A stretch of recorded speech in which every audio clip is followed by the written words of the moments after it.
अस्सलाम वालेकुम दोस्तों, कहानी अंधे का दूसरा पार्ट पेशे खिदमत है। इस दिन का इन तीनों को बेसब्री से इंतज़ार था। यूनी में खेल का दिन था और परीक्षे ने भी मौत का खेल खेलना था। हर स्टूडेंट के चेहरे पे मुस्कुराहट थी। बहुत से लड़के लड़कियां एक दूसरे के पीछे भाग रहे थे। हर कोई खेल में गुम था। एक शानदार किस्म का स्टेज डेकोरेट किया गया था। स्टाफ में से अभी तक कोई भी वहाँ मौजूद नहीं था। अफशा को भी डांस करना था। वो खासी नर्वस थी। जो प्लान इसे परेशे ने बताया था, इसमें बकौल इसके ज़रा सी भी चूक इसे बर्बाद कर सकती थी। वो कई रातें सो नहीं पाई थी। क्या वो परीक्षे पर भरोसा कर सकती थी? क्या इसे करना चाहिए? वो फैसला नहीं कर पा रही थी। जहन मुसलसल एक ही नेच पर सोच रहा था कि आखिर ऐसा क्या मामला था जिसकी वजह से परेशे की वो हालत थी।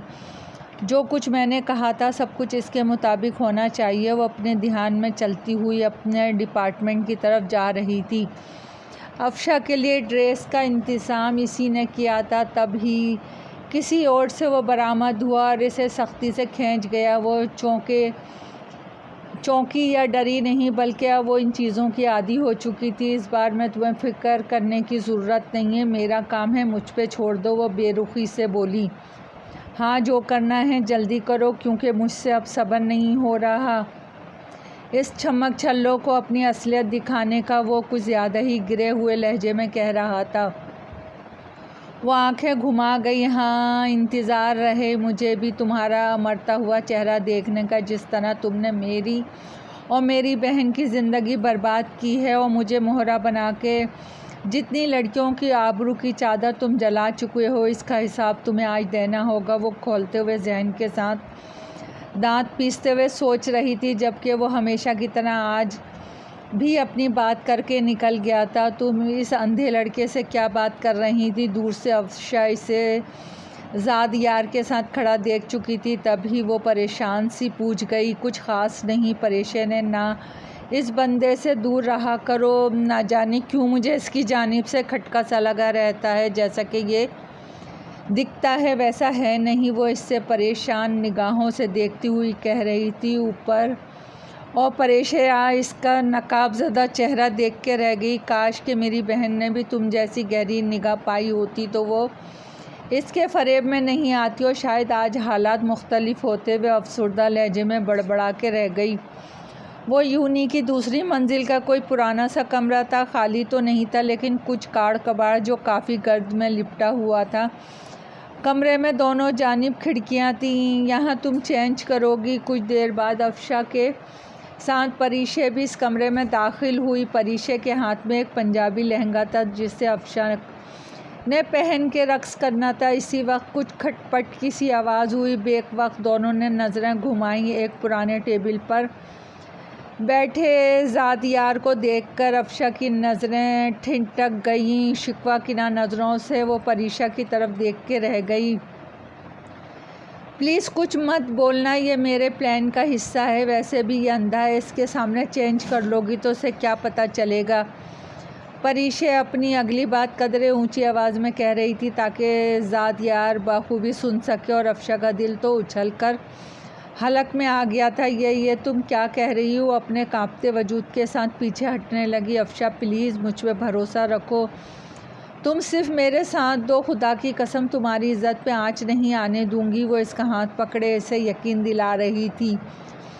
वो फिर भी नफ़ी में सर हिला रही तो ऐसा नहीं करना चाहती थी। तुम चेंज कर लो, मैं अभी आती हूँ। अब या इस बार पीछे हटते हुए इसे ऊंची आवाज़ में कह रही थी। ज़ाद यार शायद इसकी गुफ्तगू सुन रहा था। तभी हल्की सी मुस्कुराहट इसको छू के गुज़र गई। तो अकेली एक गैर मर्द के साथ एक कमरे में खड़े होना ही खौफ आ रहा था। वो वहाँ कपड़े कैसे बदल पाती? टेबल पे बैठे ज़ाद यार ने अपने सिया चश्मे के पीछे से इसकी रोनी सूरत देखी। वो महबूद रह गया। पहली बार इसे किसी की खूबसूरती पे इतना रश्क आया था। अब तक अपनी ज़िंदगी में कोई हसीन लड़की देख ली थी और इसके साथ वो जो करने जा रहा था इस पर इसका दिल डगमगाने लगा, लेकिन वो शायद इसके वजूद में रच बस चुका था। शैतानियत इसके अंदर कूट कूट के भर चुकी थी। अफशा के नकाब पलटते ही इसने हौले से अपने दोनों हाथ मौजूदा नन्हे कैमरे का फंक्शन ऑन कर दिया। वो जो कुछ कमरे में हो रहा था वो कैमरे में कैद होने लगा। नकाब उलटते ही अफशा ने स्कार्फ उतार दिया। इसके रेशमी ब्राउन बाल आबशार की मानंद इसकी पीठ पर आ गिरे।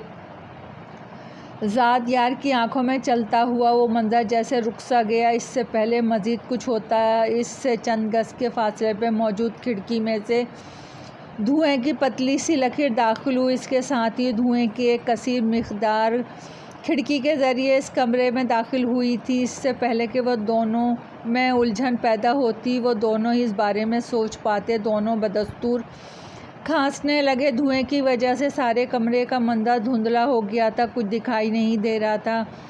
इसी वक्त अफशा नाक पर दुपट्टा जमाए बाहर को भागी थी, जबकि ज़ात यार खांसते हुए धुएं को हाथ से परे धकेलने की कोशिश कर रहा था। धुआं नाक के रास्ते इसके फेफड़ों में सरात कर रहा था। जल्दी इसकी हालत गैर होने लगी थी। ख़ुद को बचाने के चक्कर में बाहर की जानिब भागा था। जिस चीज़ का जुनून इसे यहाँ ले आया था, इसे लग रहा था आज वो नहीं बच पाएगा। इसके हलक में कांटे चुभने लगे थे। वो चंद मिनट तक बामुश्किल सांस रोक पाया, लेकिन इसे लग रहा था कि भागने की हिम्मत इसमें नहीं। जल्दी इसका सर घूमा, फर्श बोस हो गया।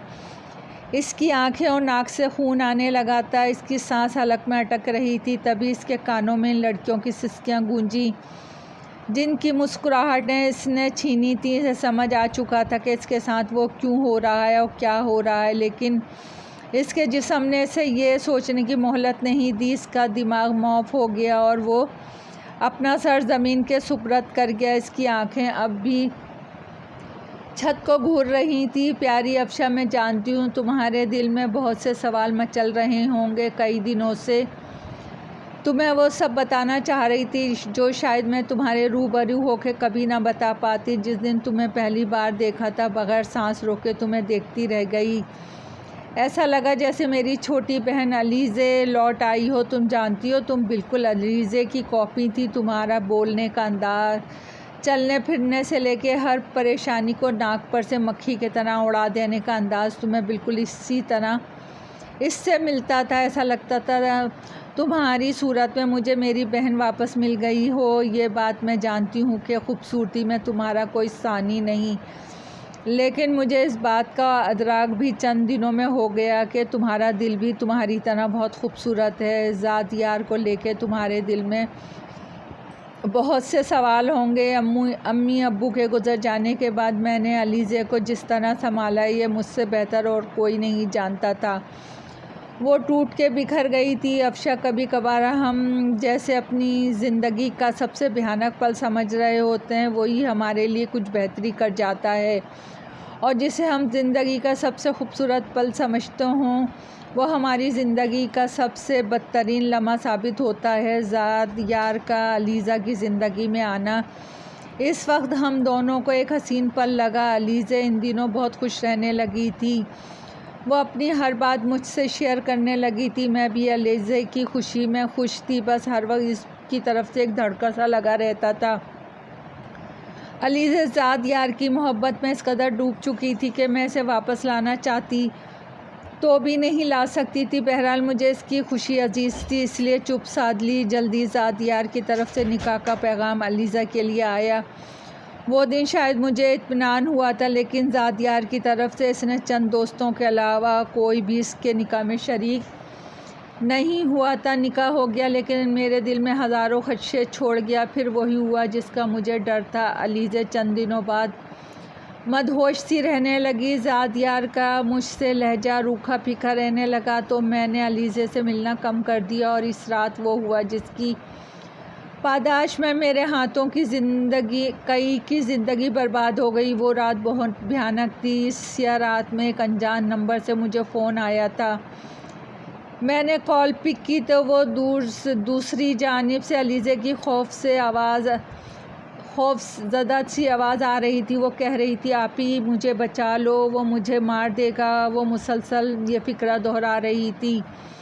दफादन इसकी चीख की आवाज़ के साथ फ़ोन की लाइन कट गई। मैं सर पर पाँव रखकर बाहर को भागी। तुम जानती हो अफशा, मैं जब वहाँ पहुँची तो क्या हुआ, मेरी चीख निकल गई क्योंकि मेरे सामने मेरी जान से प्यारी बहन खून में लथपथ फर्श पे पड़ी कर्रा रही थी। इसने मेरी गोद में दम तोड़ दिया। जाने से पहले इसने मुझे ज़ाद यार के बारे में सब कुछ बता दिया था। इसका ताल्लुक़ एक माफिया गैंग से था जिसका मकसद ड्रग्स इंपोर्ट एक्सपोर्ट करना था। ज़ाद यार इसी गैंग का हिस्सा था। यूनिवर्सिटी में इसे स्टूडेंट को इस लत लगाने का काम दिया गया था। वो ये लड़कियों से बेहतर तरीके से करवा सकता था। अलीज़े की जान इसके गैंग के सरबराह ने ली थी। वो इस पर फिदा हो गया था। फिर इसकी आंखों में भेड़ियों की चमक देखकर इसे इस ज़ाद यार भी नहीं बचा सका। वो इस चीज़ में कोई इंटरेस्ट नहीं रखता था कि वो जिए या मरे। और अपनी बहन की तदफीन के बाद मैंने ज़ाद यार के ख़िलाफ़ सबूत इकट्ठा किए। तुम जानती हो मेरी सबसे बड़ी गलती क्या साबित हुई? मैं इससे सब बताने चली गई। इस पर इसने कहीं से मेरी फ़ेक काबिल एतराज़ तस्वीरें बनवा के मुझे ब्लैकमेल किया और अपने ख़िलाफ़ सारे सबूत मुझसे निकलवा लिए। लेकिन इसने इसी पे बस नहीं किया। मुझसे इसने दीगर लड़कियों को नशे की लत लगवा दिया था और कई लड़कियों को इसने बेहोशी की हालत में अपने गैंग के हवाले कर दिया था, जिसका शायद आज तक कुछ पता नहीं चला। फिर इसकी नज़र तुम पर पड़ी तो वो तुमसे चंद रोज़ खुद दिल लगी करना चाहता था। इसने तुम्हारा चेहरा देखने के लिए अंधा होने का ड्रामा किया था। लेकिन मैं शायद इतने गुनाहों का बोझ अब नहीं उठा सकती थी। मुझे तुम में अलीज़ा का अक्स दिखाई दिया। इसमें मेरा कोई कमाल नहीं है। शायद खुदा तुम्हें खुद इससे बचाना चाहता था। मैं इतने अरसे इस्तेमाल हुई अपनी इज़्ज़त की खातिर। मैंने दूसरों की ज़िंदगी और इज़्ज़त दाव पे लगा दी थी। मैं ना जाने कितनी देर इस्तेमाल होती कि मुझे एक ऐसी नशा आवर दवा का पता चला जिसकी ज़्यादती इंसान को पैरालाइज़ कर सकती है। कई रोज़ की मेहनत से मैं वो हासिल कर पाई, लेकिन इससे ज़ाद यार पर इस्तेमाल करने का कोई तरीका सुझाई नहीं दे रहा तो ना ही कोई मौका हाथ आ रहा था। फिर इस दिन हमने वो ड्रामा किया।